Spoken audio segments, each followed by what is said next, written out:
महाराज जी, सफल नाम की पेड़ी 3 सीढ़ियों से प्राप्त होती है: उपहास, विरोध और स्वीकृति। किसी सीढ़ी पर उपहास हो तो साहस कैसे बढ़ाएं कि अपना त्रास होने से बच जाए। किसी सीढ़ी पर विरोध हो तो उसका गतिरोध कैसे बनाएं कि निर्विरोध आगे बढ़ जाए। और अंतिम सीढ़ी पर स्वीकृति हो तो अपनी प्रवृत्ति में एहसान कैसे लाएं कि हमारी पीढ़ियों की संस्कृति अभिमान ने से न छाए। बहुत अच्छी बात है। उपहास, विरोध और स्वीकृति सफल पीढ़ी के 3 सीढ़ी। किसी सीढ़ी में उपहास हो तो हम साहस कैसे लाए कि त्रास न हो सके।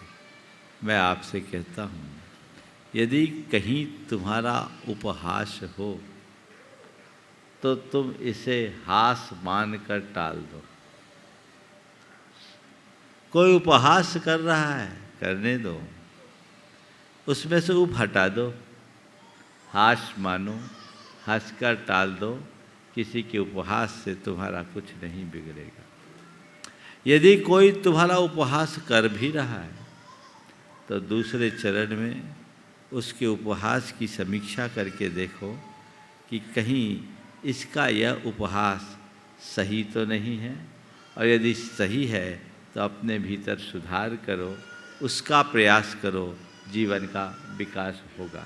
इसके लिए अतिरिक्त साहस की ज़रूरत नहीं है, केवल उसमें सही समझ की आवश्यकता है। विरोध करे तो गतिरोध, उसका गतिरोध कैसे करे ताकि हम निर्विरोध आते रहे। मैं बड़े सीधे शब्दों में कहता हूँ, जो करे हमारा विरोध उसे हम समझे विनोद। जो करे हमारा विरोध उसे हम समझे विनोद। अगर विरोध को विनोद समझ जाओगे तो गतिरोध कहीं होगा ही नहीं। और एक बात बोलूं,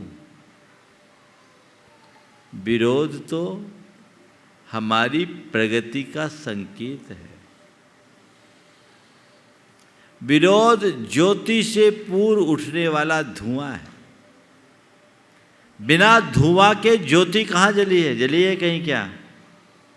तो कहीं थोड़ा बहुत विरोध है, घबराओ मत, उसे विनोद भाव से स्वीकारो कि ये धुआं उड़ रहा है, अब ज्योति जगेगी। अब रहा स्वीकृति। स्वीकृति को क्या शब्द बोला था? अगर अंतिम सीढ़ी पर स्वीकृति मिले तो अपनी प्रवृत्ति में एहसान कैसे लाएं कि हमारी पीढ़ियों की संस्कृति में अभिमान न छाए। पीढ़ियों की संस्कृति में अभिमान न छाए। अगर हमारी पीढ़ी में स्वीकृति हो, बहुत अच्छी बात है। अगर स्वीकृति हो और हम अपने अंदर अभिमान से बचना चाहते हैं तो कुछ मत करो, अपने से ऊपर की सीढ़ी पर चढ़े हुए पीढ़ी को देखते रहो। समझ गए? अगर अपने से ऊपर की सीढ़ी की पीढ़ी को देखोगे तो तुम भी एकदम सीधे बने रहोगे, तुम्हारी नम्र वृत्ति बनी रहेगी। नमस्ते गुरुदेव।